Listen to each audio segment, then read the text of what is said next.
That's nice. Yes.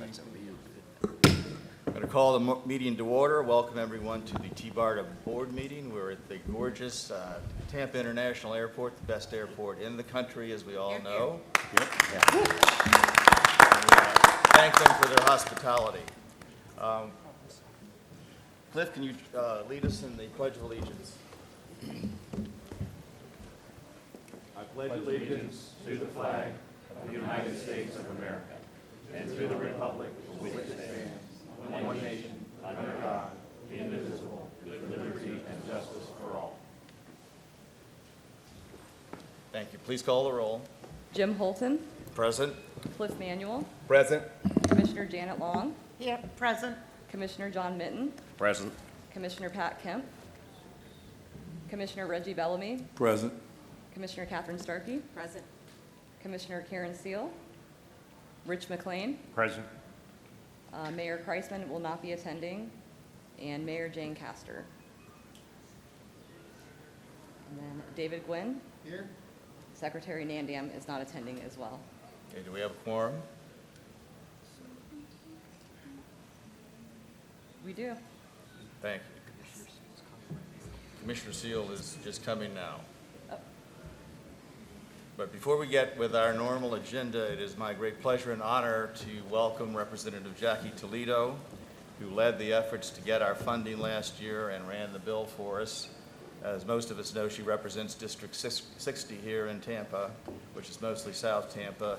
She has been a stalwart supporter of transportation, this airport, and the efforts of TBARTA. And she has a check for us today, which is the best thing. So with that said, I want to recognize Representative Toledo to come up and say a few words and then present the check.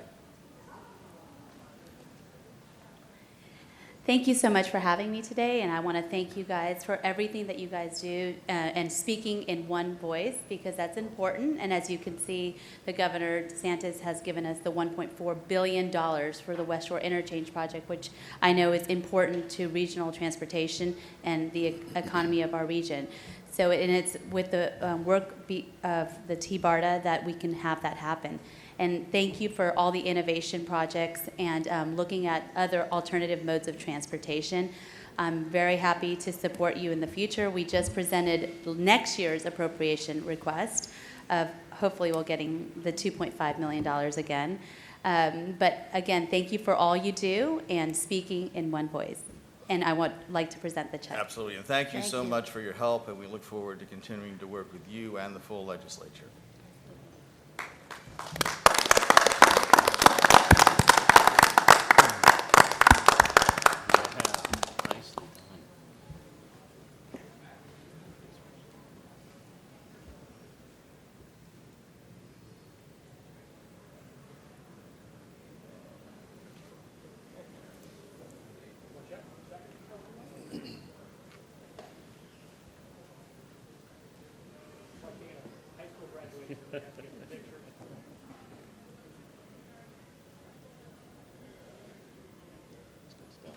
That is good stuff.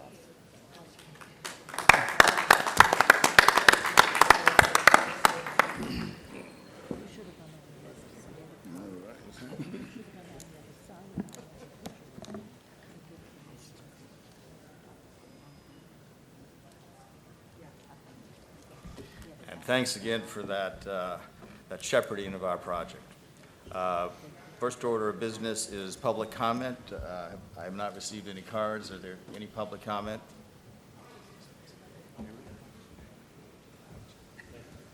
Absolutely. Chair recognizes Ron Weaver. Thank you, Mr. Chairman. Ron Weaver.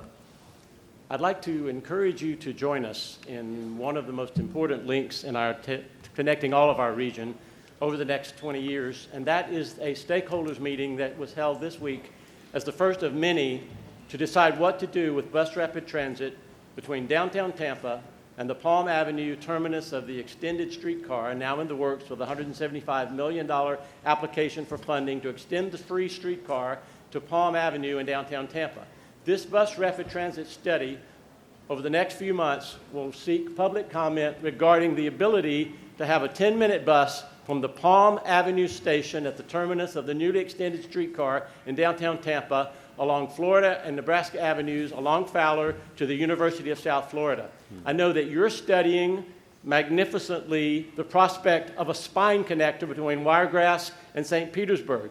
And thank you for that major regional connector. And I encourage you to work with us as you always have as we take these 5 or 6 ingredients to our own additional bus rapid transit, like the connection between downtown Tampa and the University of South Florida, and get on with the business of the additional necessary bus rapid transit, promptly seeking the federal funds, promptly seeking to use the offered transportation monies as soon as the courts free them up, or a revote on those if they're not freed up soon by the courts, in order for the revote or whatever it takes to get on with the offered transportation monies to create the 5 or 6 crucial additional bus rapid transit ingredients that will be our fabric for the next 20 years, building upon your Wiregrass to St. Petersburg bus rapid transit, solving issues of dedicated lanes or not, for which I encourage you to please get involved.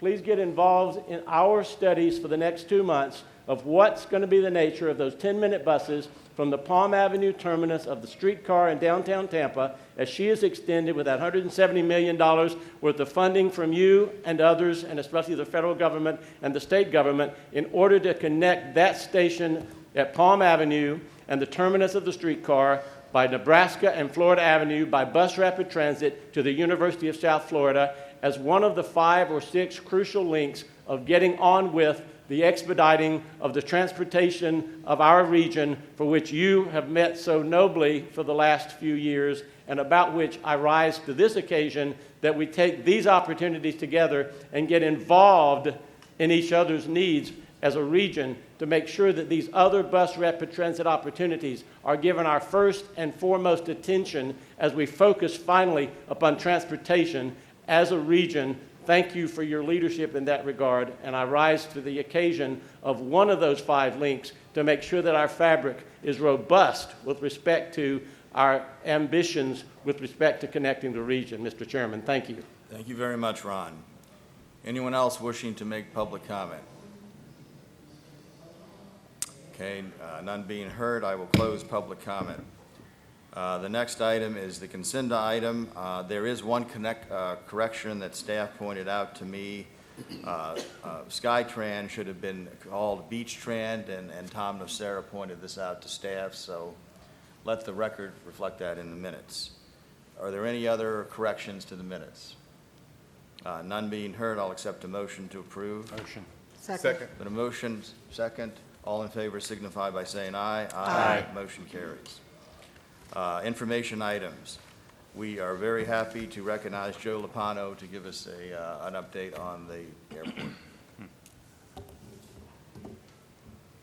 Thank you very much, Chairman Holton. Let me start by saying I hope you're enjoying our space. This is actually your space. It's your airport, and so happy to share it with you today. And also want to give kudos to those who worked so hard to get the West Shore interchange fix approved. That means an awful lot for this airport and for this whole region. So it's another step in the right direction. We're getting there. So let me give you an update on where we are here at the airport and the things we're working on. And I'm going to start with the law that was founded us, actually, the enabling legislation. And it says the economic validity and stability of the airports in this region are of a matter of statewide importance. But also, hey, Mayor. I came in late yesterday, you said, hey, Joe. Okay, good, we're even now. The law also says that the policy of the state is to promote the development of commerce and tourism to secure to the people of the state the benefits of those activities. So basically it says in the law that our job is to try to drive commerce and tourism. And that's one of the reasons why we're so very aggressive in trying to get new flights, trying to drive new tourism, commerce, getting flights to the West Coast, which enables people to fly to San Francisco in 4 hours instead of 9 hours. So that basically is in the law. It says that that's what we're supposed to do, and we take it seriously. And we take it so seriously that our mission and vision statement basically reflects what I just told you was in the law. So we all live by this, and we follow this very intently every day. Economic impact numbers have just come out from the state. 10,500 people work here, That's 30% increase since 2014, and that includes airline employees, airport employees, TSA, cargo employees, and so on. But 121,000 jobs are supported by this single airport, which is a 49% increase over 2014. And what's even more important is that we generate $14.4 billion that goes into our community every single year, which is an 84% increase over 2014. So what we're seeing is we are just a reflection of what's been happening in our community. We're quantifying those numbers, but it's not necessarily because of the airport. It's because the community is so robust and growing so quickly that we can generate these kinds of numbers. We broke a record. 2019, we had 22.2 million passengers. When I came in back in 2011, we had 16.6 million.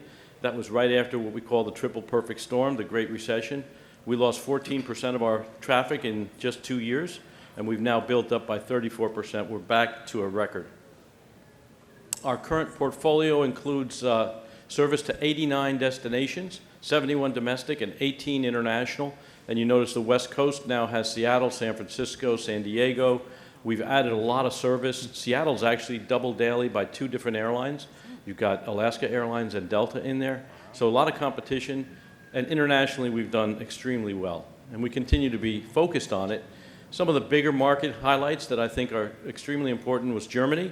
When you connect to Frankfurt on Lufthansa, you can go anywhere in the world from there. Africa, Middle East, Eastern Europe, anywhere. Amsterdam, same thing with Delta's flights connecting to their partner KLM. In Amsterdam, Zurich is also a huge, important one for us. London, we now have 2 competitors on that market. We have British Airways and we have Norwegian Airlines. And Norwegian has helped to drive the market prices down. They're very, very aggressive competitors. In fact, I think Janet Zink is in the audience. She just came back from a trip with her husband to Europe, and I think you paid $400 round trip? Can you believe that? $400 round trip to Europe. It's here, and it's available, so stay here until, don't go booking it just yet. What airline was that on? Norwegian. It was British Airways, but British Airways is matching the fares of Norwegian so that they can be competitive. And that's why it's so important to get competitors in here, right? So anyway, what's happening is because the fares have gone down, because we have new service, we've been able to triple, believe it or not, triple the international passengers here. And I remember when I was interviewing for this job, and they said, Joe, can you get international flights here? Because that's what I used to do in Dallas. And I said, well, I mean, you got 5 million people here, yeah, and they got a great effective buying income. You got the highest DBI in the whole state. And they said, no, Joe, there's not 5 million people in Tampa. And I said, but this isn't Tampa's airport. It's the gateway to the west coast of Florida. We got 5 million people within 1 hour drive. And I used to tell them, Sarasota, when I was in Dallas, I'd be driving an hour. I'm still in Dallas. Sarasota's only a 1 hour drive away. That's a neighborhood to me. Don't tell the guys down in Sarasota I said that, all right? But honestly, 9% of our passengers today come from Sarasota. And it's an easy 1 hour drive up here. And, but the point I'm trying to make is that when you think as a region, and when you change the paradigm, when you shift the narrative, it really is very successful. And here's a sort of a heat map. This is based on the addresses of cell phones, where the cell phones that come to Tampa International came from. And down in Florida, I'll zoom in on that in just a moment. But you can see the Florida is dark blue, which means a lot of people. But also take a look at New York. That's how many people come from New York to our region. It's like almost the same as within our region. And if you look to the right, that is basically from Hernando, Pasco, all the way down to Manatee, Sarasota.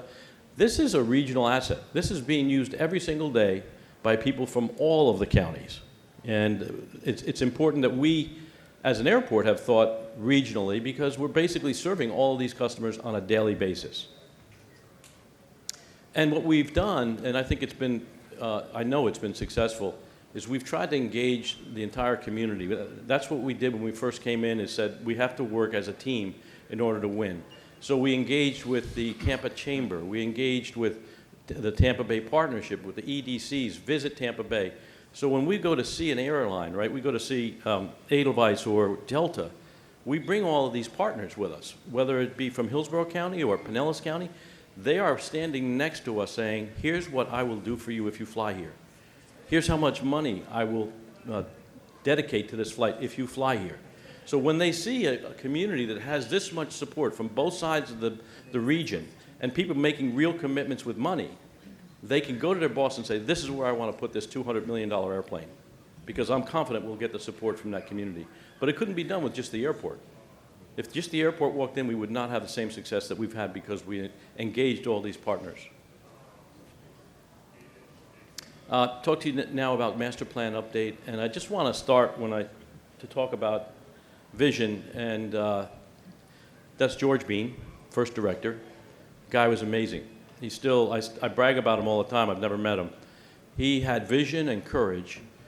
This building was budgeted at $40 million to build this airport. He came in right at 80, so he's only off by 100%. But what he did was perfect. Where you're sitting is his idea.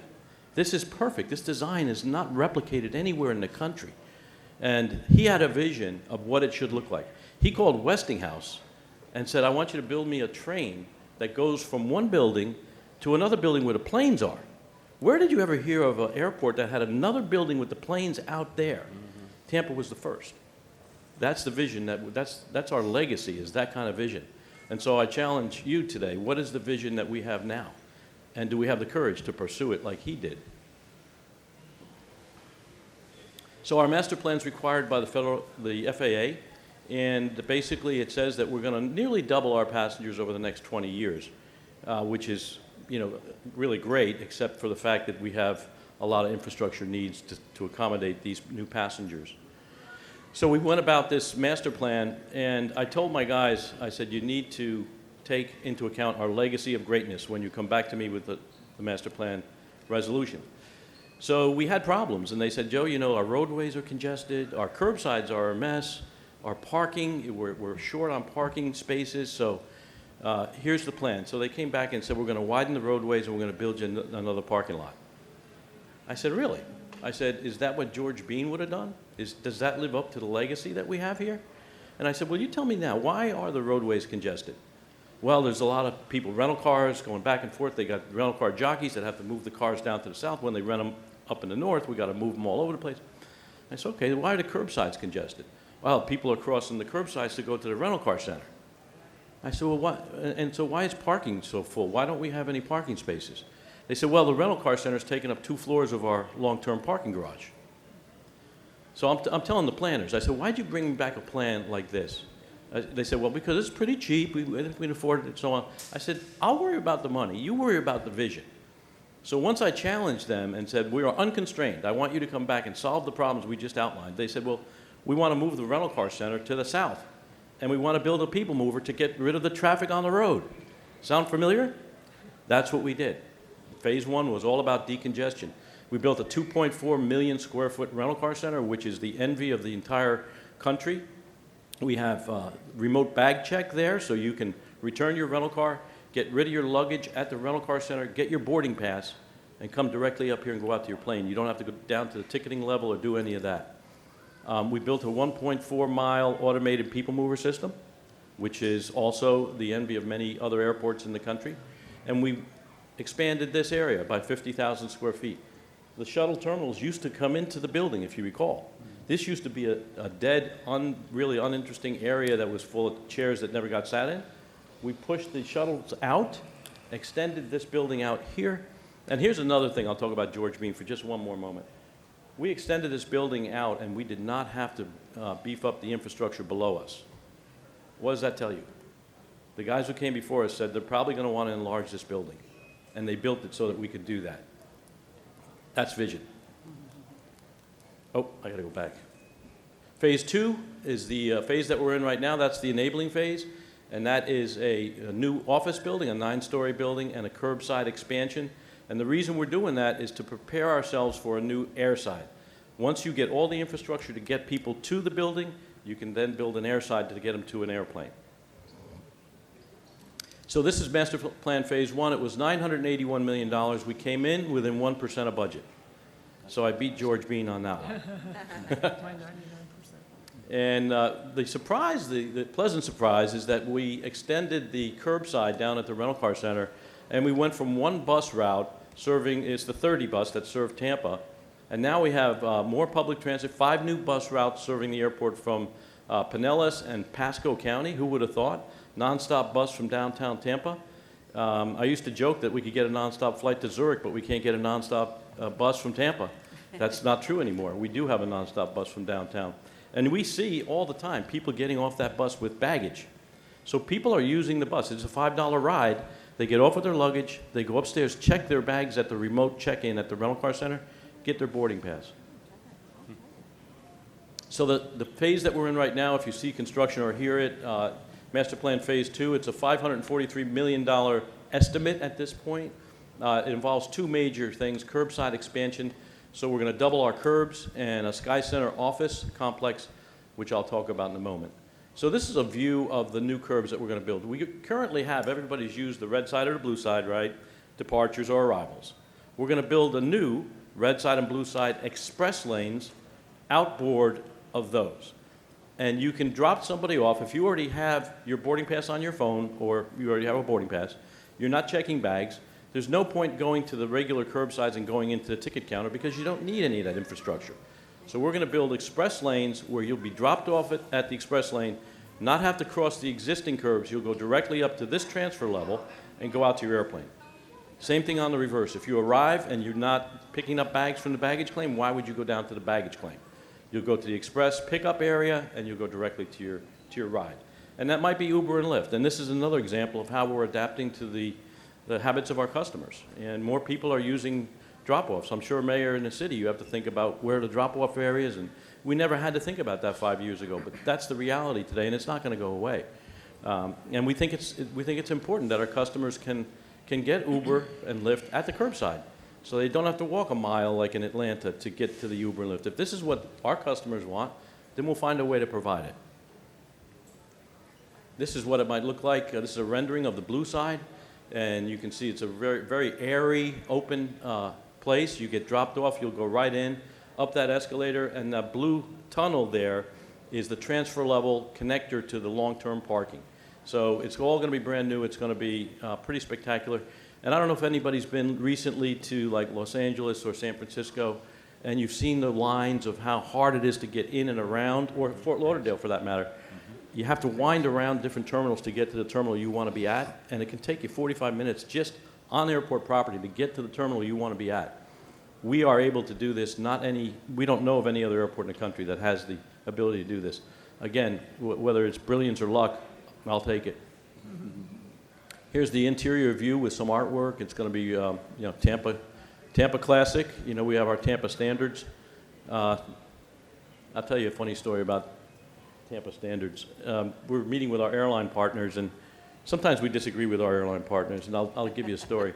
So we're meeting about this new international terminal that I'm going to show you in a moment, and they have in front of them the layouts, and they're looking at the square footage, and the airlines are saying, geez, these bathrooms that you're building are way too big. I don't know why you're building these so large. I said, oh, well, here's the reason. You guys on the airline side have squeezed the people on the plane so tight they can't get up to go to the bathroom, and if they did, they wouldn't want to use it anyway. So the first stop after you land is the restroom, so we got to build them bigger. So she says, do you have any research to support that? I said, yeah, I got 2 eyes. So we're going to build this to the Tampa standard, and that's the way we roll. I mean, that's like this room. This room is the way it is because we decided to make it great, not just make it good. And this, believe it or not, looks like a great-looking building, right? It's a central utility plant. Oh. It's nothing but a bunch of cooling towers and mechanical equipment. But we decided to celebrate it, open it up with windows and lights, and the cooling towers actually will create a waterfall. So when you leave the red side, you'll ride right past that waterfall lit up at night with LED lights. Again, trying to do it the Tampa way. So Sky Center development, this is the office building I talked about. It's down on the south. It'll be connected to the people mover system at the rental car center. So this sounds like transit-oriented development, right? We're going to have an office building that's connected to a train to take you to the airport. It'll be the only office building in Tampa, and I think in the state, that's connected to an airport by train. This is the atrium building, which will be the connector. It'll go across to the rental car center. They're now building That walkway, it'll be hung in about 2 weeks. Here's another view of that building going up. And this is what the building will look like when it's complete. 270,000 square feet, 9 stories. 6 stories will be for lease. We'll take 3 stories as the airport. It'll be Class A. It'll have conference center, dining, fitness center, outdoor event spaces, structured parking, access to the trails. So I have a couple of guys that work for me that live in Safety Harbor. They'll be able to ride their bikes to work. Now, the gym that we're going to build has showers so that they can, you have to take a shower after you ride here. But access to the trail is very important. And it's the first commercial building linked to TPA by a people mover. And here's a view looking to the west. And the model that we're using to deliver this is it's a P3. It's like a P3. We're using a developer who's going to build the building, and the developer is going to lease it up. And depending on how fully it's leased, in 3 years we'll have an appraisal done on the building, and then the airport will purchase the building from the developer. So we'll now own this building. We'll be able to generate new revenues from this building, sort of diversifying ourselves away from simply airline revenues. So we have a few more real estate projects that we've been working on. CAE, the simulator people, have built here. United Airlines is building a hangar, so we have a lot of opportunities. And this is what the lobby might look like, and it's called Sky Center. And there's the linkage to the trail. And this is the final phase. This is a 16-gate airside. Every single gate can be used either domestically or internationally. So they're called swing gates. So if you arrive internationally, you'll come in the jet bridge, and then you'll go upstairs to the international area. If you arrive domestically, you'll just go right in and come back on your people mover. So it's going to be a fantastic terminal. We're negotiating with our airlines right now about how much it's going to cost them to pay for it, which is a lot of fun. And but it's going to be, I would just guarantee you that it'll be done the Tampa way. And it's what it might look like at night. So I want to say again, thank you for having me out here today. And if you'd like me to take some questions, Chairman, I'd be happy to. Thank you, absolutely. Any members' questions? Janet? Joe, that was a fabulous presentation, and I couldn't help but think while I was listening to it that in our earlier meetings this morning, Finance Legislative Policy, we talked about the fact that TBARTA is going into new office space courtesy of FDOT for 2 years. So my question to you is, when do you anticipate that new building will be up and open for business? About 2 years. So, wouldn't it be fabulous to have TBARTA offices in that building? We want it fully leased up, so we'd love to have that. That's awesome. David? I just want to point out that FDOT has already established the Tampa standard of free rent for TBARTA, so we look forward, Joe, to moving into your brand new building. Secretary?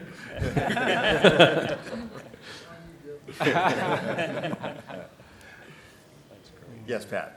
Thank you. It's great to see the presentation. One of the things I've said at every place I am when they're looking at building, I'm wondering about the sustainability. I know that you did panels for 10% or something, like 5 or 6 years ago, but I'm wondering about the future, because every time I look at a roof, I'm just like... Yeah. It's going to be LEED Platinum certified. The building is. We do have a 2-megawatt solar farm, which is enough to power our people mover to the rental car center, so that is theoretically carbon neutral. We have a resiliency officer, and so we're very into this. We're thinking about microgrids and generating our own power here as a way of being resilient and sustainable. So yeah, we have a team that's working on it, and we're very committed. We're looking at electric buses for our employee busing, which is now pretty clean natural gas, but natural gas is not really that clean.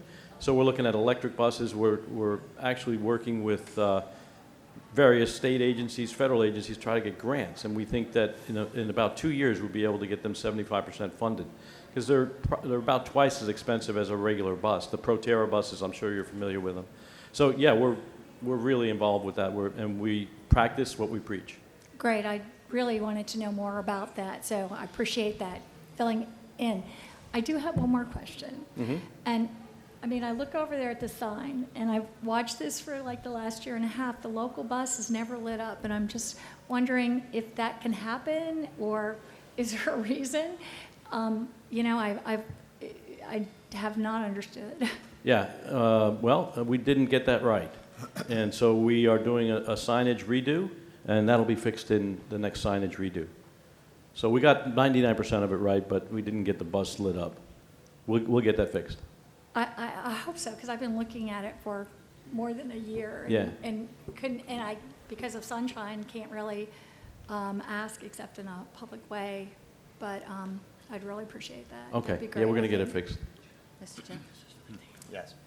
Joe, I was really excited to see about that trail connection, and I have shipped my bike out of this airport in and out many times, and not only will you have employees biking here, but you may have travelers who land here with their bikes heading out, and you may be the only airport that has that capability, and we need to jump on that for because international cycling is huge.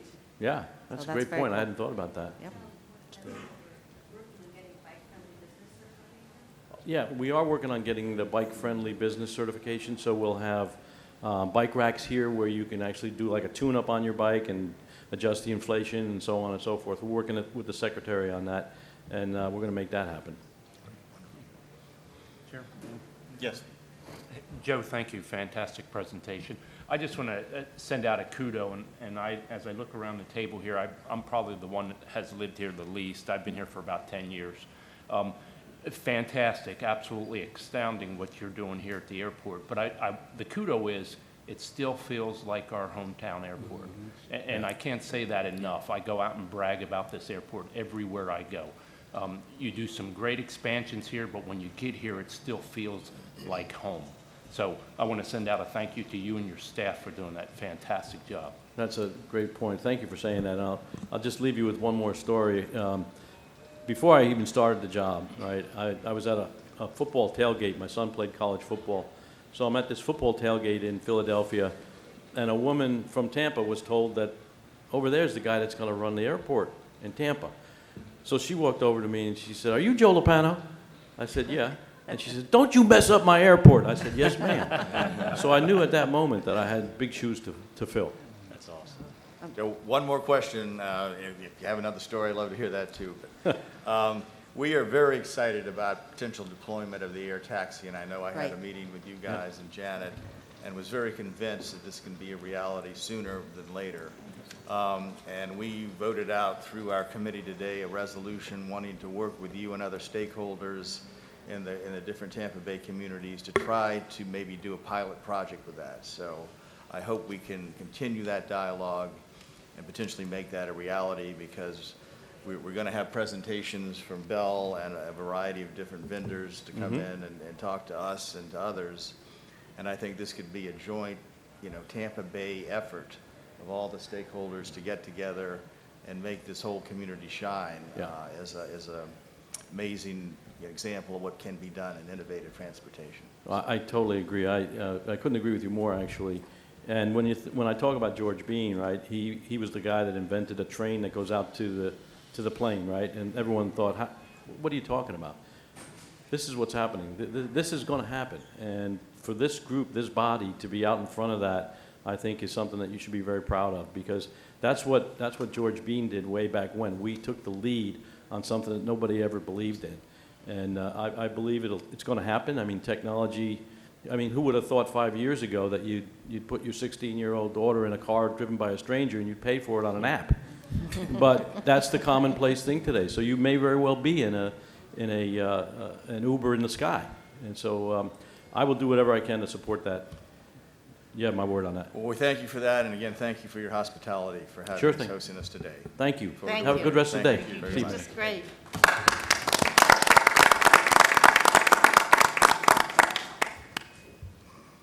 We're next turning to discussion and action items. Excuse me, I just yes, have a Pat. point of order.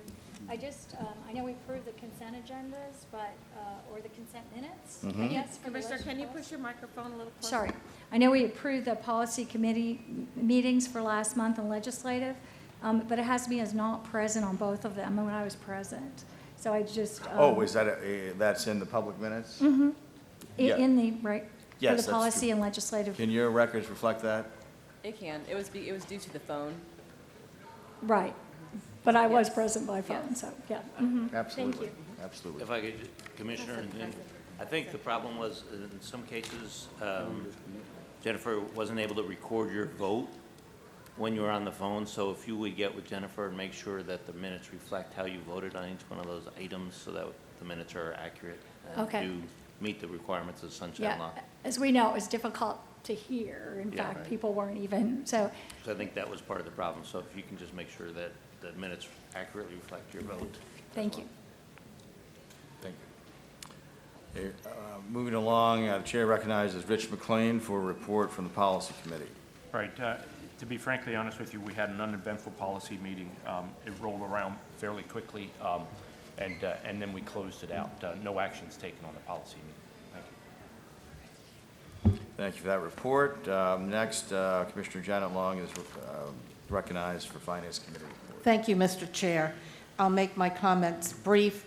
I think the best part of our Finance Committee this morning was to reflect the fact that we have a really great cash position for the first time ever for TBARTA. And I don't want to take any thunder away from Melanie or Debbie. Did Melanie leave, Debbie? Oh, Melanie, do you want to come, or just can you speak from there and just speak loudly about how much we have in the bank? Sure.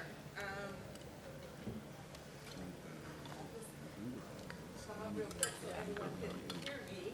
Get on the mic.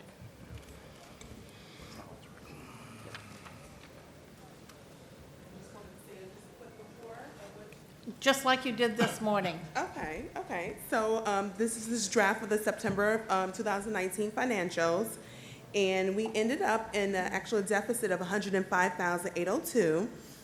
This is primarily due to the PD&E study that started ahead of schedule, and also about the additional staff, salaries, and benefits, and office equipment. So those were the deficits. However, moving on to the balance sheet, we did have AR receivables at about $1.2 million, and that was offset by the AP liabilities of $874,000. So receivables were higher than our liabilities, which is also great. And then we actually ended up in the bank as a positive, as $176,878. So at the end of fiscal year 19, we did have money in the bank. So that's a good cash position that we had at the end of fiscal year 19. Excellent. And just as a benchmark, so that you understand how really proud we all are of that fact, last year we ended up with $1.82 at the end of the year. Right, so big improvement. We are making great progress. I couldn't be more proud of the team. So with that, Mr. Chair, that's my finance report.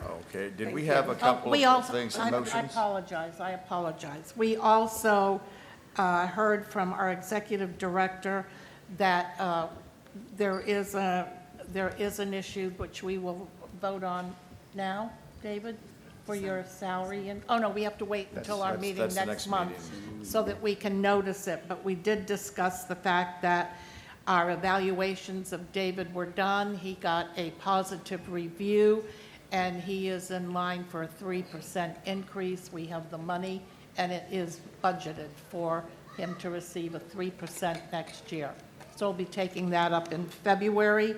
And the other issue that he brought to our attention was the fact that thanks to the goodwill and graciousness of our Mr. Secretary, David Gwynn, we are going to be moving out of our current office space and moving into space that the Department of Transportation has, that they are allowing us to rent for 2 years at no cost. And we'll be taking that savings and having a discussion amongst the staff about using a portion of that to begin to build a reserve for TBARTA. So all in all, it's a great opportunity, and I can't wait to have the discussions about the new building at the airport and the potential for TBARTA to be one of the leasees in that airport would be just incredible.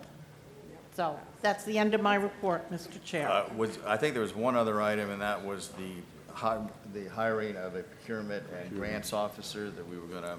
Correct. That we recommended moving forward with, and I guess we'll vote on that. Do we need to vote on that today? You want to, David, why don't you give us a, But this has to do with the fact that we have an application ready to go for TBARTA to become a direct recipient from the federal government to be able to move funds our way. And so with that said, we do have the money from our grant that we received to work on the solicitation for grants procurement officer and what else, David? That was it. A grants procurement officer. So with that said, that is the end of my report. Thank you very much. so you want to make a motion for the board to approve that, moving forward with that? Well, I think the motion might come from another member. No. I'll make a motion to approve that recommendation from. Thank you. Is there a second? Second. Thank you. All those in favor? Aye. Comment? Yeah, I- Before you take a vote, and Our yeah, I have to. and I Jim have- is running the meeting. Yeah, I have to, you can make the motion as you were the chair of the finance committee, and you can Okay. make the motion. I move that we approve the finance committee report. Okay, now is there a second? Second, yes. Okay, all right, is there any further discussion? Just, All those in favor Jim, signify. again, you have to ask for public Oh, comment. is there public comment about that? Okay, none being heard, is there any further discussion? All in favor signify by saying aye. Aye. Any opposed? The ayes have it. Motion carries. Now, are we finished with finance? Yes, we are finished with finance. Thank you, Mr. Chair. Okay. All right, Chair now recognizes Cliff Emanuel for legislative report. Thank you, Mr. Chair. We had 2 items today that we discussed in the Legislative Committee. I'd like to recognize briefly Ron Pierce with RSA to give us the background on our discussion on legislative items, which were informative. And then we also took action on a potential legislative modification to our ability to establish a quorum for our votes. And if you can give us the background again for the board's benefit, I'd appreciate it. Thank you, Ron. Mr. Chairman, board members, Ron Pierce with RSA Consulting Group. At your last board meeting, you had a discussion about 7 votes being required to take action as a board. We talked to 2 different committees in Tallahassee, and the bottom line is it's unclear. Some people are interpreting it as you need 7 votes to conduct business as a quorum. It doesn't, not 7 affirmative votes, but 7 votes. However, they did say that it could be interpreted as you need 7 votes to conduct business, so you could say that it would be 7 affirmative. So with that being said, there's really 2 things we could do. Number 1 is get an Attorney General's opinion of clarification of their interpretation of it, or we can go ahead and get clarification since we do have a bill in Tallahassee currently that opens up the Enabling Act to clarify it. So I think we had a motion from the committee to go ahead and get maybe some clarifying, working with the committee to put some clarifying language in the bill to show that 7 is a quorum, but not necessarily to conduct business. We have to have 7 people basically as a quorum to conduct business, but not necessarily as affirmative. You could have a 5-2 vote, 4-3 vote, 6-1, 7-0, whatever it may be. Very quickly, as I shared with the committee earlier today, our 2 bills are in Tallahassee. House Bill 505 by Representative Diamond, Senate Bill 368 by Senator Rusan. We expect the House bill to move in its first committee reference in December. We expect the Senate bill to move in its first committee reference in January. We've talked to both chairs of those respective committees, and I think we're well positioned. Our appropriations issues once again introduced in Tallahassee for $1.5 million for operating. In the House, it was heard in its first committee reference this week by Representative Toledo. I think she shared with you. So that's moving forward, and we would expect it to show up as we did last year in the initial Senate budget. So I think we're well positioned in both the House and Senate for the 1.5. Once again, the House and Senate may look at giving us additional dollars for innovative technology-related issues. So that could be something that we have the ability to take advantage of again. And obviously, I'll keep you updated as we move farther along. We just finished committee week number 5. We're heading into committee week number 6 in 3 weeks, which will be the final committee week. Session starts on January the 14th, and all things going smoothly. Hopefully, we'll be done with session on March the 13th. Mr. Chairman, any questions or anything else I can follow up on for you? Board members, any questions for Ron? Follow up? we do need you to take action on this item. The legislative committee with affirmative vote is recommending to the board that we direct him to modify the legislation to clarify the intent versus the Attorney General opinion, which would only be pursued if we weren't able to get the legislative body to consider this modification. And I'd like the board to consider that and provide direction to Ron to take back to Tallahassee for us. Cliff, you can make, as the chair of the I could. committee, you can make Well, that I didn't know if motion. there, okay, I can make, And then, I'll move that we direct him accordingly. And if there's a second for that, open it for discussion, Mr. Chair. Second. It's been, yeah, all right. Been a motion, a second. Is there any further discussion? Public comment. Any public comment? Any further discussion? All those in favor signify by saying aye. Aye. The second item was brought up by Chairman Holton. We were listening to some of the input about the possibilities of having the airlift technology tested in the Tampa Bay area between our two airports and setting up pilot projects here where that testing could take place. Chairman Holton recommended that we recommend to the board that we pass a resolution of support, reaching out to the entities in our local airports to support that technology and the potential of having pilot programs here to develop the technology in Tampa Bay. Chairman Holton, I didn't know if you wanted to add anything to that, but. Yeah, I would like to. Okay. well, the basic, the motion was to encourage stakeholders in Tampa Bay to look into innovative technologies like the air taxi and work with the airport. And it's a simple resolution encouraging all of our stakeholders, the airport, which Joe just said he would more than willingly be able to do, and the various city and county governments to do that, to look into deployment of the air taxi and possible pilot program.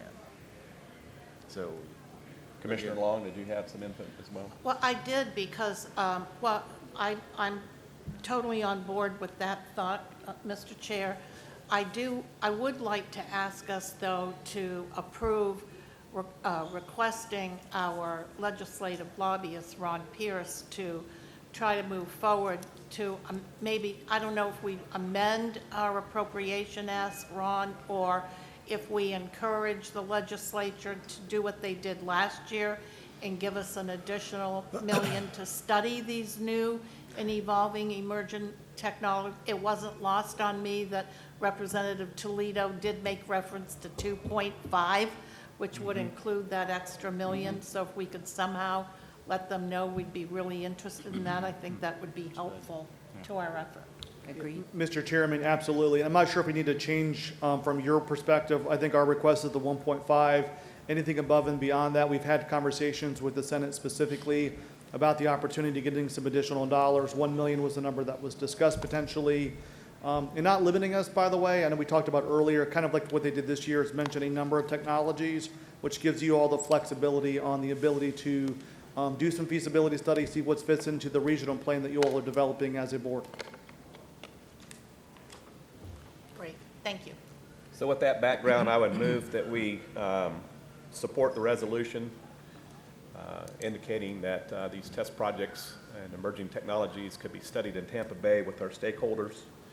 And I would look for a second to support that. Second. okay, there's been a motion and a second. Any further discussion? Yes, Pat? Yes, thank you.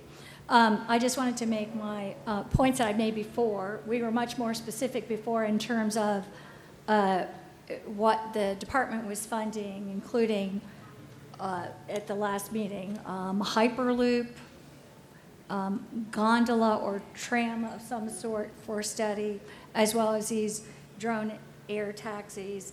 And, you know, I thought in terms of us, and it's by the transit dollars, it's a small amount of money. But, you know, I really thought we should be investing in things that have, or if we were going to look at it, something that had proof of concept somewhere so that we actually were pursuing something that, in my mind, made sense both fiscally and in terms of real transit option. And in particular, with regards to the air taxis, I couldn't see a role it's fine. We can just say we support the airport doing that. But I really didn't see a role in terms of mass transit for an option like that, being cost affordable and taking large numbers of people. So I'll just, again, to me, that would be something that the private sector would do, like Uber or Lyft or, you know, some other entity like that. And so I'll just state those objections, just for the record. Thank you. Other comments? Commissioner Long. Yes, I would just like to respond to that for one moment, Commissioner Kemp, since you were not here for the Policy, Financial, or Legislative Committee. And we did talk about a Skype meeting that I personally was involved in just yesterday with Uber Elevate.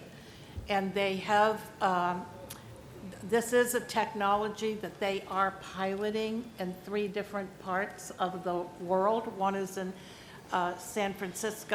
California, the other one is in Texas, and the third one is in Melbourne, Australia. We talked about the opportunity to perhaps pilot that kind of a project here in Tampa Bay, given that it could potentially go over water and not a heavily populated area. They did review the cost for us, and it was 4 passengers and a pilot, along with luggage that could go from Tampa International to, for example, the St. Pete Whitted Airport in Albert Whitted in downtown St. Pete in less than 12 minutes. And while I appreciate your point about proven concepts, this is being done in other parts of the world already. It is coming, as you heard Mr. Lopano say, and we are on the front burner and very well positioned to take advantage of these new and emerging technologies and be part of the future and not part of the past. And that's what I have a real passion for. And so hopefully we can at least get the information and have presentations made to us as well. Thank you. Thank you. Other comments? Yes, I have a Mayor comment Castor. too. I agree that we shouldn't look at this as mass transit or should be publicly financed, but I am in full support. I had the presentation, was present during the presentation of these air taxis, and I believe that Florida is perfectly situated to connect Orlando, Tampa, Fort Lauderdale, and Miami. Right down my And we would be the perfect pilot site for this type of a transportation system that clearly is brand new, and it's starting small, 4 individuals with a passenger. I love the marketing. When you ask how much it costs, they say the price of a cab. Well, it sounds great until you think about taking a cab to Miami, but clearly, you know, prices will come down. But from my vantage point, it was more of what we could provide for a landing space, which really shouldn't be expensive in particular airports. So I fully support it. Mr. Chair. Yes. I think the other role that we play is to help them, if they do come here for a pilot program, to help them with regulatory issues, with their connections with MacDill, and of course, Mr. Lopano's involved. There's going to need to be some airspace clearance. And so we can help them in that role. I agree that we wouldn't necessarily be funding it, but we would be a partner. Yeah.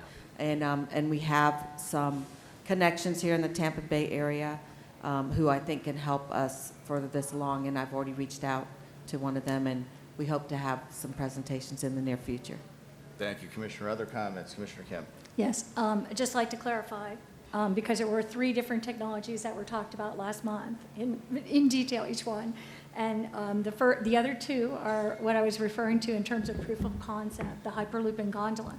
This I'm referring to, and thank you to Mayor Castor. I agree, just that this isn't, I'm fine, as I said, with the airport doing, you know, or supporting the airport doing that. But again, I, you know, would like to just state, because my concerns about the, you know, funding or as this as a mass transit option is my concern, because I really want to make sure that we're looking at equitable and mass transit options. Other commissioners? I'll add to that that there are multi-jurisdictional issues in who's going to pay for this and the FAA's involvement. I think at this stage, we were kind of requested or directed by the legislature to study this pursuant to their bill.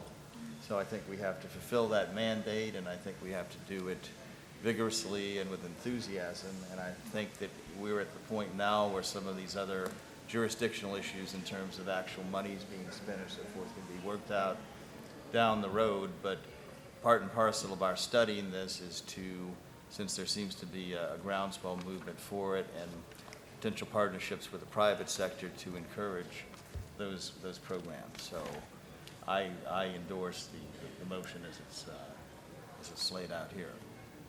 So do we need, council, do we need public comment on this vote? Yes. Is there any public comment on this matter? None being heard, is there any further discussion? Okay, all those in favor signify by saying aye. Aye. Any opposed? Motion carries. Okay, is that, Cliff, is that your Yes. your last? Thank you. Okay, there was no Citizens Advisory Committee meeting, so there's no report there.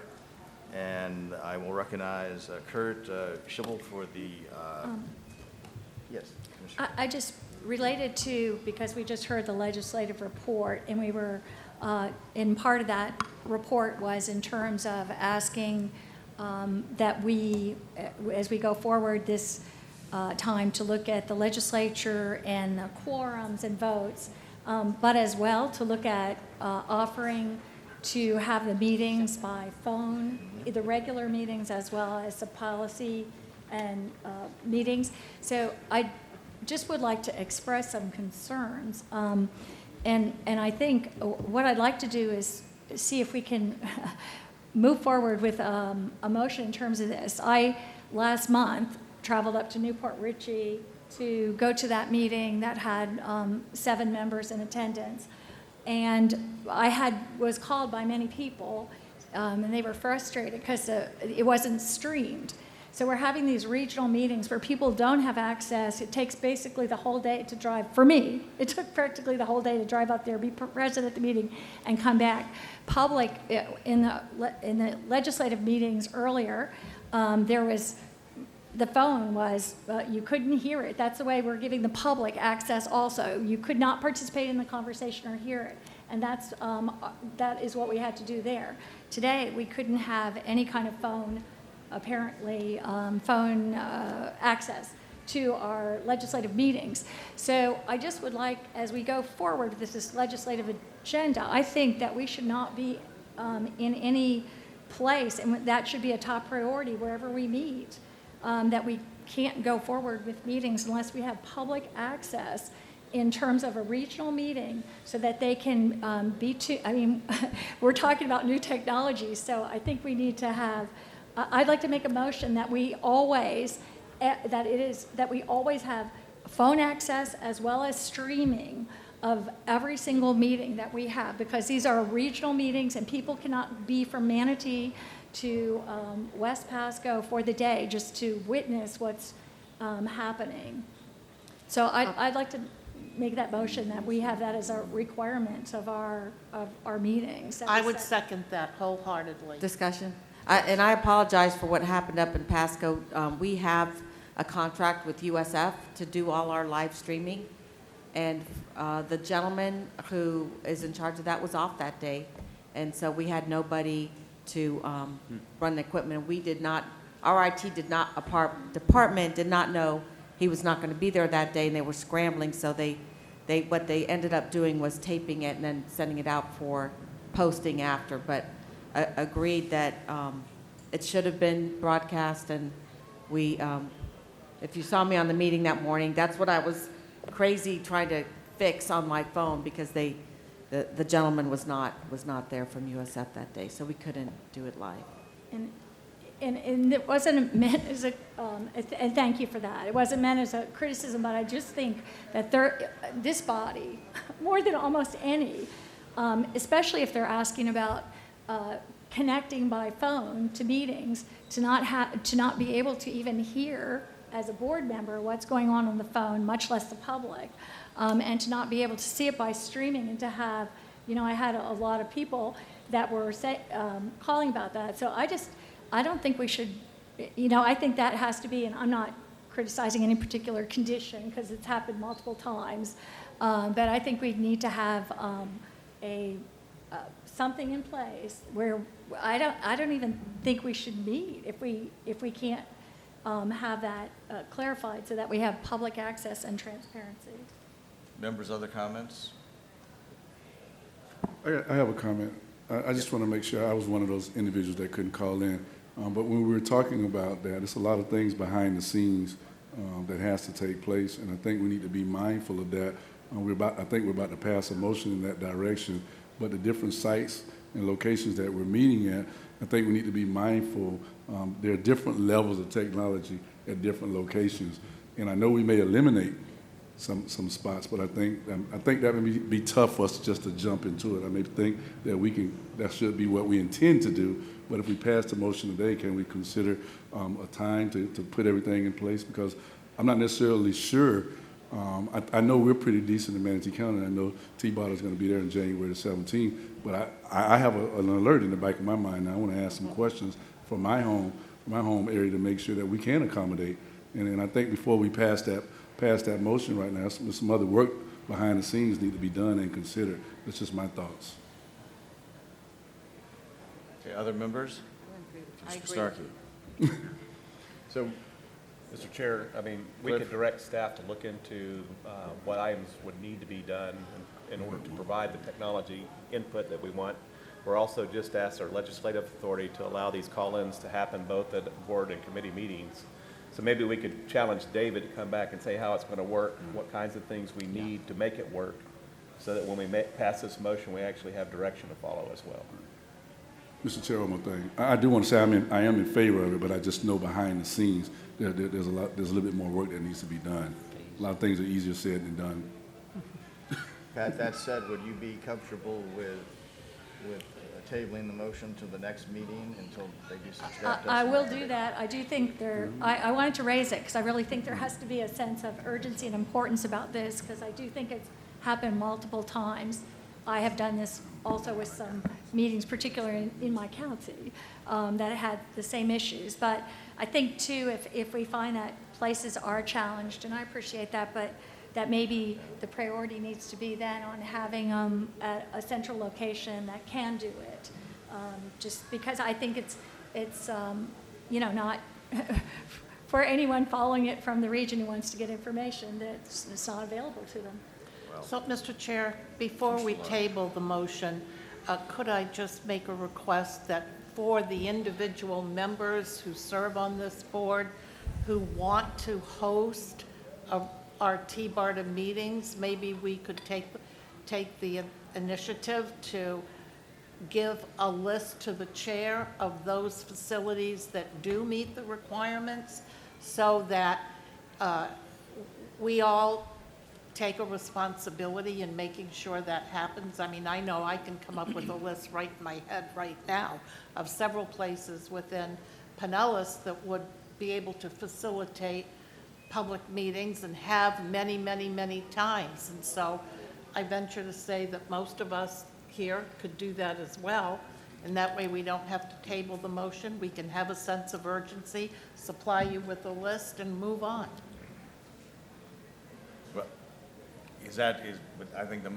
I think staff should look into that, but we need I would like to- reconsider the motion at the next meeting based upon the staff's recommendation of the most practical way of doing it. I'd like policy input, excuse me, Mr. Chair. Sure. It'd be nice to have policy input from staff because we would also want the flexibility to have this type of day at the airport. And so it'd be better for me if we had a policy, the types of equipment, things we're going to need, and then also an exception if the board wants to meet somewhere for a special event, that we could still do it as long as we're streaming, maybe not have phone call, as long as we have a quorum. But if the staff could vet those issues for us and bring it to the full board, I think we can vote on it with clear understanding. I think that makes the most sense. Pat? I would also just suggest that we had, and I wasn't the one who pointed it out, by the way, but when we were going over our finances before, there were some questions about the amount of, that we had for communications and our marketing, and that there was, it seems like if there's anything, that's the robust investment that we have in the department or the people that TBARTA has. And so I would think that that might come even under that. If a place didn't have the ability to do that, there might be some way to make that possible through that budget if necessary. Well, kind of following up in that is we should look into portable equipment we could have to live stream too. I don't know the cost of that or whether it's cost prohibitive, but obviously, various network TVs and so forth have that portable capability, so I don't know what's involved. But to Pat's point, transparency, open government, and citizens' participation is the very cornerstone of democratic institution. And I think it's vital, and that really supersedes just about every other consideration for this democracy to survive. So I think it's exigent. I think it needs to Mr. Chair, will happen. you pull your mic down? Is that, Oh, that one's yours? Okay, we just can't hear you when you're. Speaking of communications, Thank right? you. Sorry about that. But yeah, this is a vital issue. We need to get it addressed, and sooner than later. We may need to invest in some equipment of our own to facilitate conference calls. But if David can look into it, from my perspective, it'd be a clear vote for me on December 6th, so that'd be awesome. Yeah. So are we comfortable to defer the motion to December 6th? Yes, I will. Okay, great. Do we have anything else then? So that was taking us back to the legislative committee, so we're fine with that. No Citizens Advisory Committee report, and Kurt, you're now recognized for your report. Sorry about that. Kurt Scheibel, I'm the director of PCBT and also your chair for your Transit Management Committee. We had a meeting last Tuesday and had a great presentation given to us by Tenda Oliver on their technical memo. The big thing that stood out to the group was some of the numbers that are being tossed around for how many people are actually going every day in the region. The numbers both coming from Pasco County, but going out of Hillsborough and Pinellas and where we're all traveling to. Some people going, I know someone mentioned about driving Dallas, it's 1 hour. I mean, I'm from just outside of Dallas, lived just outside of Dallas for a long time, and we go an hour and a half to go get dinner. But people are driving 2-3 counties to get to jobs and where they want to go, and it's quite remarkable that what came out of that technical memo. We also received a briefing from Brian. I'm sorry, I'm going to mess up your name, sir. Passaro, on the RRT and some of the things with the stations and what is needed to be considered a fixed guideway in there, and got some definitions defined for us. And the last little point we brought up is that as a committee, we need to know how we can help you by giving our inputs and so forth. And so I wanted to make sure that we're focusing on things that we can help and support all the efforts of what's moving forward. I always go back to the phrase, how can I help, help me help you? Well, how can we help everybody? And that's what I wanted to make sure that a lot of the briefings are, what do we need to do and what inputs are they looking for so we can make sure that you're getting the good information you need to help you all make the proper decisions of what's going forward. And with that, I'll conclude my briefing and take any questions. Any questions for Kurt? Thank you for the Thank you. presentation. Next is the chairman's report. I have nothing really to do other than extend an invitation, a gracious invitation from FDOT for all the board members and staff to have a special behind-the-scenes tour of the workings of the Skyway Bridge. I think this would be really informative, and we can coordinate with David and Bob Esposito on that. So staff, if they can get a polling of the members who would like to go on the tour, we can set that up. Look forward to it. I want to go. I think you've got a lot of takers right now. That concludes my report. David is recognized for the ED's report. Thank you, Mr. Chair. Just a couple of items. I want to give a big thank you to Secretary Gwynn and FDOT for their generous offer to provide office space. As Commissioner Long indicated, they're going to make some space available to us in a building they have in the West Shore area. We're going to move in June of 2020, and we'll be able to stay there for roughly 2 years until the building has to be vacated. and demolished related to the West Shore Interchange project. Secondly, we will be moving forward with implementing agenda management software called Granicus for board meeting agendas, documents, presentations, things of that nature, for board members to be able to access through an app on their phone, tablet, or laptop, and that will just prevent us from having to print board packets and bring hard copies of everything for board members. I think most of you are probably already using software like this for your respective meetings already. We're going to do a soft rollout of this in January just to give everybody an idea of how it's going to work, but we'll also have hard copies of our board packets available then as well, and we'll do a full transition to this software in February. We'll also, related to this, have 4 additional tablets available for board members who might not have tablets of their own, so we'll be able to accommodate those who require it. And then finally, as a reminder, the Florida Automated Vehicles Summit will be held in Miami from November 20th to 22nd. The summit assembles industry leaders from around the world to address technologies, operations, and policy issues. Their mission is to gain insight into what Florida is doing to create the ideal climate for implementation and deployment of autonomous and connected vehicle technologies.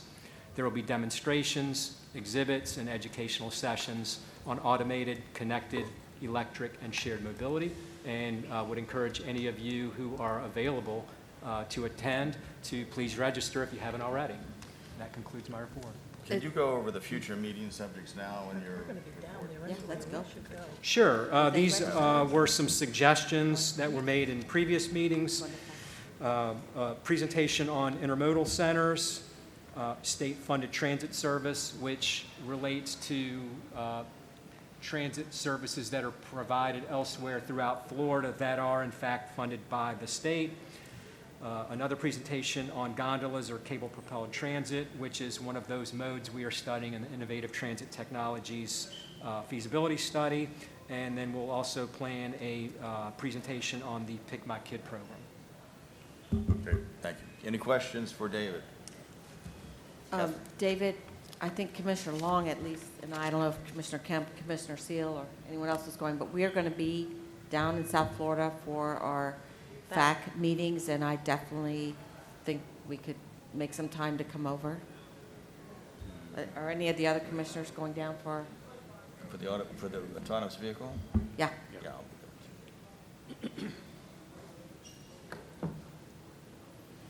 Great. That concludes my report. Thank you. Other questions? Okay, next we're going to have a presentation from Scott Pringle. You're recognized. Good morning. Good morning, Scott Pringle with WSP. Thank you for the opportunity to give you the progress update on the Regional Rapid Transit project. Quickly, I don't need to remind anybody here, but the focus of the project itself is to provide all-day, modern and frequent, reliable service that connects our region, that connects those major activity centers, and that's the goal we're trying to accomplish through this project, through the PD&E. Now, today I come and present some recommendations for conclusion of our first milestone. So we're making great progress. We're working through those 5 milestones which I've described previously. And the whole intent of this first milestone was to begin addressing those questions that we heard from the earlier planning phase, which is how many stations are there, how much of the corridor is dedicated. We had a great conversation at our last meeting in relationship to the number of station areas that we're looking at in the project. And today we're going to talk a little bit about 5 different alternatives that we'd like to carry into milestone 2, which we can start developing our design concepts, getting into some of those details. So now we can start looking under milestone 2, we can start looking at what types of stations are we actually talking about. Is it something that's in the interstate, or is it something that's at street level? In regards to the alignment in the corridor itself, is it on the outside of the interstate, or is it the inside shoulder of the interstate? So now we get to start talking about those details, digging a little bit deeper as we move into milestone 2. Quick reminder as to what we discussed at the last board meeting. Had a great conversation about identifying what were our priorities from a station perspective in relationship to the 21 that were proposed out of the planning phase. had a significant amount of technical work over the past several months to identify those priorities. We met with a lot of your stakeholders and had great conversations about those priorities.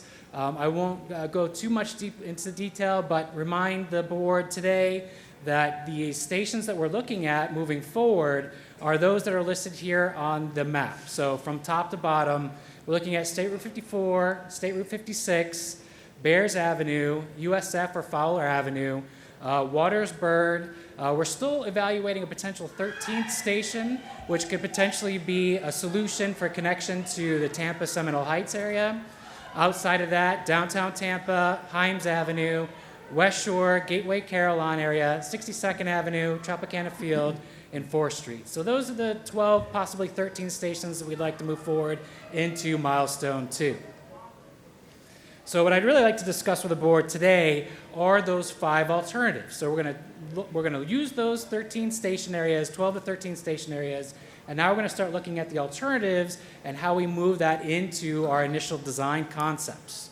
But before I do that, I do want to go through a couple of important terms as we're discussing these different alternatives. For example, there's been a lot of conversation about bus on shoulder. So operating a bus service on the shoulder of the interstate that's tied to the speed of the travel in the general purpose lanes, so automobile traffic. So the thinking right now within the state of Florida is that a bus can use the shoulders if the travel speeds in the general purpose lanes are slower than 35 miles per hour. So that's the definition of bus on shoulder. That is not recognized by FTA as a dedicated transit lane. The different terms that are recognized by FTA as a dedicated transit lane are business access and transit lanes. For example, we're actually looking at a potential for implementing these BAT lanes for the Central Avenue BRT in St. Pete. That's where you have a lane that you can have vehicles that can turn through that lane to get access to a business, but it's primarily dedicated for transit service. Now, when we're talking about dedicated lanes on the interstates, which is pertinent to this particular project, to be compliant with the FTA dedication or terminology for a dedicated lane, it can actually operate in the exact same space we're talking about with the bus on shoulder. The difference is that space is made available for that bus service throughout the day, and it's not tied to the speeds of the travel in the general purpose lanes, the automobile traffic. So, like I said, it can happen in the exact same geographic space. It's just how it's used, and the FTA requirement is that it's used throughout the day, especially during peak periods of travel. So with that, we're going to go through the different 5 alternatives that we'd like to carry into Milestone 2 and open that up for discussion to the board today. First and foremost, this is an FTA requirement. It also is required by federal law when you're looking at environmental compliance. We have to identify what is our baseline. So what are we looking at opening day for this transit project without any investment whatsoever in the project itself? And what we're assuming is that the Tampa Bay Next Highway Interstate Modernization Program is in place when we're looking at building this particular project. And I do want to recognize that the amazing work that the department has done in providing provisions for transit even within TB Next. So they are actively looking at adding hardened shoulders, which will allow the availability for bus on shoulder in TB Next without this project whatsoever. So we're using that as our baseline, as a point of comparison, as we start evaluating the following 5 alternatives. Now, and I do want to just quickly remind the board here that that bus on shoulder capability, while it's an amazing opportunity for a provision for transit on the interstate, it again is not going to meet the FTA standards for a dedicated lane for the FTA Capital Investment Grant Program. Now, alternative 1 is working from that no build, but what FTA likes to see, generally speaking, is what they call TSF&O alternative, or basically sort of a baseline alternative in which you can make comparisons where you have very little investment in capital infrastructure. So what we're doing is saying our first alternative for that point of comparison is using the infrastructure that's being provided through TB Next by the states, but putting some investment into the stations along the corridor, which is different or varies from that no-build alternative. And again, these two are required. They're a point of comparison so that we can evaluate the next 4 alternatives. So alternative 2 is, and again, a reminder that that's not eligible for the FTA Capital Investment Grant Program. Alternative 2 is the recommendation that came out of the planning phase, which now we're starting to look at some dedicated lanes. It could be in that same shoulder, that same conversation about bus on shoulders, but again, now that space is available throughout the day for dedicated transit. And with this alternative, we've got dedicated lanes in Pinellas through the majority of Hillsborough County, and then at the major interchanges in Pasco. We are going to be compliant with the FTA program, the Capital Investment Grant Program, and we're looking at approximately about 60% of the corridor being that dedicated transit lane. So that will be alternative 2. Now, alternative 3, so as we go through alternative 3, 4, and 5, you'll notice that as we came out of the planning phase, we did have a lot of conversation about essentially what a lot of folks identified as potential gaps in what was dedicated, which is the Howard Franklin Bridge and that conservation land in North Hillsborough County as you make your way up to about County Line, Pasco County Line. So the following 3 alternatives are addressing those questions. Just like I mentioned, that was the whole purpose of Milestone 1. So alternative 3 is looking at what are the benefits and what are the strengths in performance if we did do a fully dedicated lane in that area connecting straight through to Pasco County, so all that conservation land in North Hillsborough County. That would give us about 80% dedicated lanes to include that portion in the overall project. So that's alternative 3. Now we're also going to evaluate in isolation the opportunity to have dedicated lanes across the Howard Franklin Bridge. And we look at providing dedicated lanes across the Howard Franklin Bridge. Now we're looking at about 85% of the corridor being dedicated in terms of the FTA definition. And then ultimately, our last alternative, alternative 5, would be if we looked at the entire corridor and have a dedicated space all the way from St. Pete all the way to Wesley Chapel. So we are planning to have a series of community workshops starting in the beginning of December, in which we will take out this conversation about these 12 or 13 stations to the public. We want to also present some of these ideas about these alternatives. It's a great opportunity to get some really good, robust public community input and feedback, which will help inform us as we're actually developing the design concepts in Milestone 2 for those 5 alternatives. So really, that was it. I think the 5 alternatives really speak for themselves, really addressing the questions that we saw in the regional feasibility plan, moving those forward. And again, now we have the opportunity to start getting into the weeds, getting into the details on those 5 alternatives. What do the stations look like? What are the amenities at the stations? What does the alignment look like? And how do we get access to and from those stations? So, Mr. Chair, with that, I'll take any questions. Any questions for Scott? Members? Yeah, Cliff. An alternate to Scott, the small gap in the northern part of the Wesley Chapel area that wasn't dedicated, what was the restraint there that created that? The focus was effectively spot treatments at the major interchanges where we know that the traffic congestion is. So the focus under that alternative number 2, or the regional transit feasibility plan alternative, was to where the congestion is, identify opportunity to avoid that congestion by using the dedicated lanes. So that's where you see that gap. It was the focus at the interchanges. But with alternative, I believe alternative 3, we're going to look at filling those gaps and what are the pros and cons of doing that. I just wondered if the northern gap might be looked at separately. I mean, that one area, so when you combine both those areas into a single review, I drive that area a lot, and the most congested area that would benefit from it the most is if that northern area had that dedicated lane through that entire stretch. Okay. Even if the one below it might not ever be feasible in the initial phase. Yeah. It's just a point. I mean, it's fairly congested up there through that entire section. No, I appreciate that. That's an excellent comment. We'll definitely look at that. Thank you. Other members? Yes. Rich, did you have your hand up? I was just trying to, I didn't get pre-briefed on this. I would have liked that, but, and I don't quite, you went through it very fast. Sorry, my So, apologies. in my mind, for me to absorb what exactly you were saying here.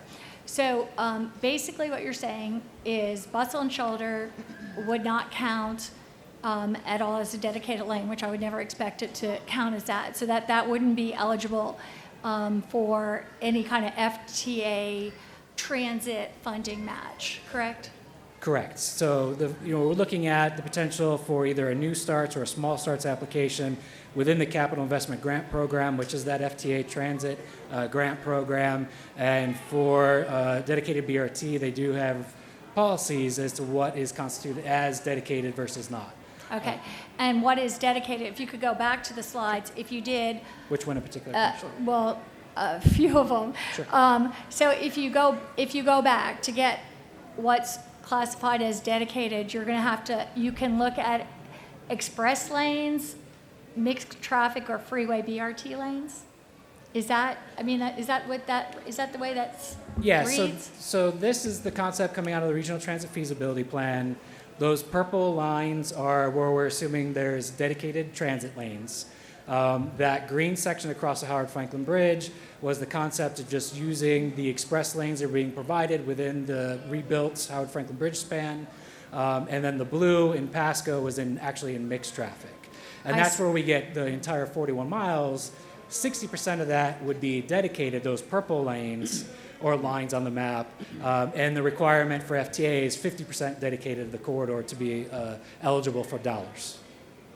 Okay, so in those areas, you would either have to have a totally set-aside lane, like where the purple is, and I'm sorry, I cannot see exactly the key there, but where the purple is, you're saying up there, that's it's a totally dedicated BRT lane. Correct. Okay. Correct. And the green is what? Express lane? express okay, lanes. got it. Mm-hmm. And the blue is what? Mixed traffic. Mixed traffic, So okay. that would be just like a traditional express bus. And so the 60% comes from the purple and the green? Just the purple. Just the purple, okay. So, okay, I'm getting to see this more. And you have to have what percentage in order to be eligible for FTA? 50. 50. Okay, so then you're looking for anything over 50. Okay, so the other thing that I was I talked to a group of national experts. I was there talking to them, and I said, is there any place in the nation that you can name for me where they have a dedicated interstate lane for transit? And they all looked and searched their minds and said they could not think of anything. And about 10 minutes later, somebody said, I can think of one place in the country, and that's the Lincoln Tunnel in New York, where they have a lane set aside where buses go every 3 minutes. Otherwise, they couldn't think of a single place. And so I'm just wondering about this as a possibility, because you're putting it right through there where there's also huge objections in north of downtown. As you know, to Bears, there's huge objections by the community there about any proposed widenings and lane additions there. So I'm just wondering with regards to that and how that would work from downtown Tampa to the airport, set aside lane just for bus service that we're talking about every 15 minutes? So I'll break down your question as you propose them. The first, in regards to other national projects, there are a number of agencies, Georgia, Atlanta, the Georgia DOT is actually looking at a project to do this exact concept that we're talking about right now. It's in development. In Seattle, the Seattle Interstate 405 actually does have dedicated lanes that are partially built, and they're continuing to expand that system. So it does exist. I understand your comment, Commissioner, and this is a new concept on how you actually provide transit service. And really, I think it's a great opportunity to modernize our interstates, to bring them up to current standards and truly make them multimodal. And so I think that's an important aspect of it. In regards to your comment about the connection to the Heights neighborhood, what we're looking at does not require any widening whatsoever. It's just taking the shoulders that exist there today and making them a dedicated space for transit. So the intent is not to have any widening, especially in segment 7, which is that portion of the corridor. Really, we'd like to avoid any sort of right-of-way requirements, except for at the stations, along the entire corridor, because we do have this amazing opportunity to partner with the state to make that happen. Well, I understand, but you said doesn't require any widening. That's, I don't believe, correct, is it? Scott, I think maybe talking the same thing here, but can you explain what would make it not be bus on shoulder versus a dedicated lane that might be where the shoulder is? Yeah, they actually use the same geographic space. It is the same physical space on the interstate. It's just the policy and how they're used. You can use that space, but if it's tied to the speeds of automobile traffic on the general purpose lanes, that's bus on shoulder. If you use that space, but you use it all day and it's not restricted to the speeds, that's dedicated definition within the FTA grant program, but it's using that shoulder. And within the TBNext program, the department has already gone through and included widening and hardening their shoulders as part of the TBNext program. So the point is we'd use that space, but instead of it being tied to the speeds on the automobile side, we would like to use it all day long. Right, so typically our shoulders are constructed with a lesser amount of pavement because you don't run on it as much as you do in a regular, and they're usually not as wide as you would need for a dedicated lane. It might be 10 foot, correct, and we may want to build a 15 foot so that you can run it. So it's really not adding a shoulder and an additional lane. Correct. It's just saying we're going to use this improved and widened shoulder as a bus lane as opposed to just being a shoulder that can be used when you want to bypass slowed traffic. Right, correct, So- correct. And that is how I understand it, but I just think as part of this conversation, it should be noted that a majority of the Hillsborough County Commission voted against on the tip, specifically that road widening through that area. While it takes no more right-of-way, they did not want, I don't want to see, and I think the community is very opposed to adding more road in that particular area. And so I'll just say with that, with the north of Fletcher or Fowler up through the blue area, that isn't that under capacity for some time to come? For the segment north of Bears? Mm-hmm. I'd have to check and see at what point it becomes where but it certainly isn't as critical. Right. And because it goes through conservation lands, there's not much opportunity for like another interchange or but as continued traffic from Pasco County and north grows, I imagine at some point we might, I don't know if Ed, if you know off the top of the head when that segment might be considered to go over capacity? Yeah, it's outside, it's not in the 20-year horizon. Right. But although I do believe, and I'd have to go back and check, but I thought in the MPO's LRTP, we do have the widening all the way up to Bears. That was approved by the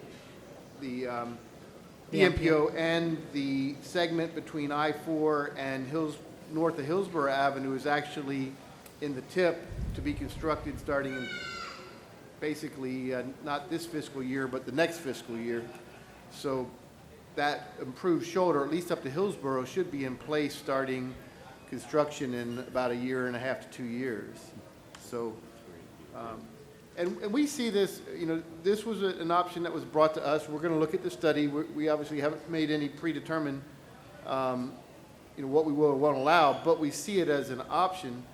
But I don't want it to come across that the department is saying that this option is better than an arterial BRT or a rail project at some point, but that it's just another tool that we have in our toolbox that we can use to hopefully create a system that is going to include rail, arterial BRT, but the freeway BRT, and in some places, express bus and express lanes can be a very successful option. The one in South Florida, I think we heard the presentations on those.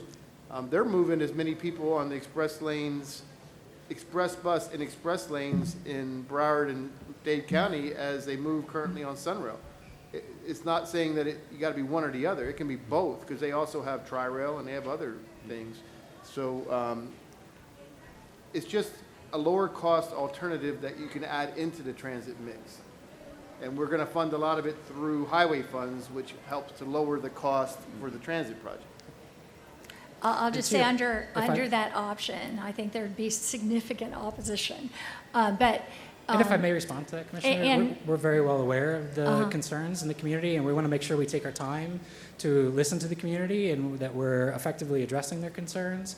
And I just want to be clear that the concept is not to widen at all, but maximize, provide a multimodal opportunity in what's already going to be out there. No, it is to widen, so I think that should not be, it's not to take more right-of-way, but it is certainly to widen. So that's, I think that's not the way that it should be put to the public, because that's not correct information.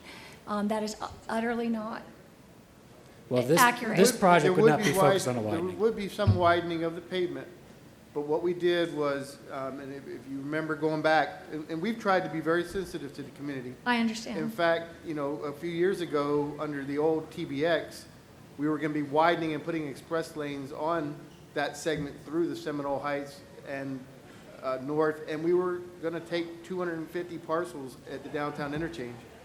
And as working with the community and as a compromise to try to find something that would both serve mobility needs and be responsive to community concerns, we were able to say, what we basically said is, we're not going to go outside our right-of-way. We're going to use our right-of-way the best that we can.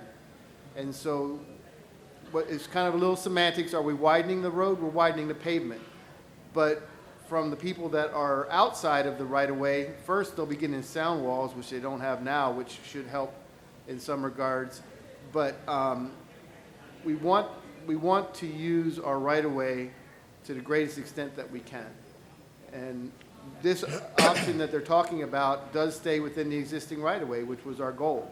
We're not going to take any more property. We're not going to go and take parcels just to widen the road. Our position is that if it's within our right-of-way, we're going to try to maximize that as much as we can for passenger vehicles, for transit, for whatever we can get within that footprint. So, and we understand. I can tell you, we did hear a lot from the community in the Heights, in the urban core. We've also heard a lot from folks in Pasco County and North Tampa and other places, Pinellas County, that we hear a completely different viewpoint. And so I don't think it's fair to say that the whole community is against this type of a project. I think a segment, and quite honestly, a very vocal segment of the community is, but not necessarily to say it's just the whole community is against it. That's not what we hear in our meetings around the region. And I have never said that. Mr. Chair. Just to be clear, too. Please, me But- too, Mr. Yeah, Chair. we've got to kind of move on here too, but I would like to just make, because this is also, we didn't have the other part of this presentation before, and it wasn't streamed.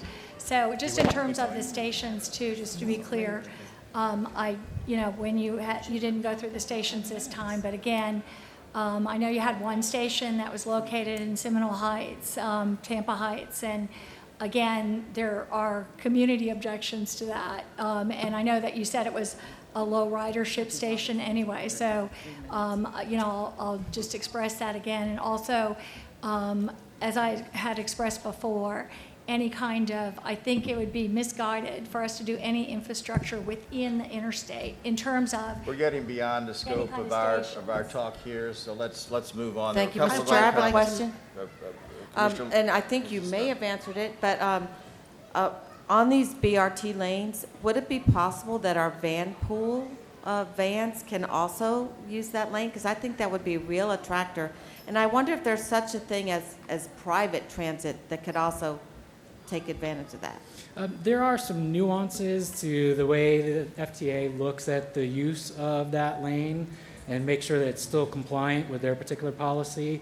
I think when you start opening up the lane to too many other private providers, there's some concern that it might actually congest the lane and kind of work against the intent. But all along, for the last 2.5+ years, we've openly discussed the opportunity that PCPT, HART, PSTA are FTA transit services that can use that same corridor, which the regional project would be occurring every 10 minutes or more frequent, but yet you could have the 3 transit agencies also using that same exact corridor. Commissioner Long. Thank you, Mr. Chair. And I would just like I don't have a question, Scott. I just have a comment that I would like to make for the good of the order. You know, I heard Mr. Lopano say that we have 5 million people in our region. This is a regional board. And I am just so passionate about the fact that we are so far behind in digging ourselves out of our congestion in this region. And I want to applaud your efforts, Scott, and those of the Department of Transportation to make every effort to try to move us forward. To think that we can come up with a plan that will satisfy every person in that 5 million number is outrageous. And I want us to move forward and not get stuck because there's a certain few people who speak very loudly that are opposed to moving forward. I venture to say if we had to build Tampa International Airport today, the way it is today, we would never get it done. So I just felt compelled to say that because I know you've worked really, really, really hard, and I am very grateful for it and appreciate it very much. Thank you. Thank you, Scott. Members, any other questions? Because we need to move on. Really, really quick one. In the cross-section for that dedicated lane for the bus, is there a paved shoulder requirement as well that the dedicated lane needs to have in addition to the space for the bus? Yeah, we're working on the design criteria for that typical, the envelope for the transit lane itself. You know, and we're looking at, you know, should it be a 12-foot bus lane with a 4-foot shoulder? Or, you know, 3-foot shoulder? Is there a buffer requirement? Those are all things that we're going to discuss in Milestone 2. So that's exactly where we're headed. And then the last thing for Scott, I understand the capacity issue, but I hope y'all don't rule out the possibility of private sector transit Right. in those lanes. I mean, that's kind of crazy to rule it out this early. I mean, there's a capacity issue there. They can pay. But it may be something to consider. If you don't mind, I'd like Yep. to go back and do a little bit more research so I can address that question accurately. Okay, thank you, Scott. And my thinking is, for example, Raymond James is building a big office complex, Pasco County. And they also have a big office complex in Gateway. And they may like the idea of having their own bus that shuttles back and forth. Right. And, you know, maybe there's a fee to use that transit lane, but maybe Raymond James would like their own shuttle. I don't know if that's ever been done anywhere, but I'm just. Potential P3 or joint venture with a Yeah, private sector. I'm just kind of making it up, but. I mean, if it's attractive and it works, I think the private sector would be interested. Yeah. So, We'll do. I'll take a look at that and I'll report back. thank you. Thanks for that report. Moving on. Sorry, Mr. Chair, Oh, do you David, have- we were supposed to take an action, was this an action item today or an informational item? What's the action? Do we need an action on it? I don't remember what the intent of today's update was. It's under presentations on the Okay. agenda. Fair enough. What's the action? Okay. What's the action request? I just want to make sure there's consensus on those 5 alternatives that we can carry into Milestone 2. I don't mind voting on it. I don't mind taking action. Can we do I'll that, take it. Mr. Attorney? Sure. I would make a Have to motion. take public comment. Yeah, we have to take. You can make a public- motion. and then. You can make a motion, but then the chair will have to take public comment. Well, I would like to make a motion that the 5 suggestions or alternatives be considered further and that we keep on refining and refining as we get more and more input, because I think I heard you say that we are planning to get a lot of public input, Yes. correct? Correct. That's my motion. I would Mr. second in that, just like to include an alternative 2 behind you, the possibility that it might consider that northern section dedicated. Will do. Thank you. Any public comment on this vote? Okay, none being heard. There's been a motion, a second. Any further discussion? All in favor signify by saying aye. Aye. Any opposed? Motion carries. Thank you. Thank you, Scott. Okay, the final order of business is are there any old or new business to come before the board? Point of order, council, should we adjourn this meeting and then reconvene the workshop? I would think that would be the appropriate. That'd probably be appropriate. Yeah, that's what I thought. Can I have some new business? Yes. Just 2 things. One is the meeting schedule. I'm just thinking that that should be something that maybe we can be thinking about in terms of the region and the difficulty, that it could perhaps, for instance, Tampa Bay Water is a regional entity, and they meet every other month. And maybe those working, the counties where this project is might want to, be more, have some kind of quarterly meeting or something in terms of, or a committee in terms of reviewing it. And I thought maybe there could be something generated for future discussion with regards to that. And the second, I would just like to have it for a future discussion. Just strikes me now that we're talking about this and being at the airport, that we still do not have a bus, an express bus at all that goes from downtown St. Pete to Gateway to the airport that follows this tract, which usually when you're applying for federal transit funding, you have to prove that there's a need and a use, and that still doesn't exist, which I think should be something that we should be focused on. It's worth consideration, certainly. I think get with David and potentially schedule those with him. The discussion about the meetings, we had changed that initially when we were repurposed to meet monthly because of the urgencies involved, and I think we have moved forward in that way. Looking towards the next year, we can entertain some committee review of whether quarterly meetings or constricting the area, at least where we meet, is more appropriate. But I think we have fulfilled our purpose of being regional and meeting in regional places. And despite the IT concerns we've had, I think we've been very successful at doing that. But it's worth considering. Everything should be adaptive and make room for change where necessary. So any other comments or new business, old business? None being heard, I'll accept a motion to adjourn, and we will reconvene in 10 minutes, the workshop. Move to adjourn. Meeting adjourned. We're going to take a few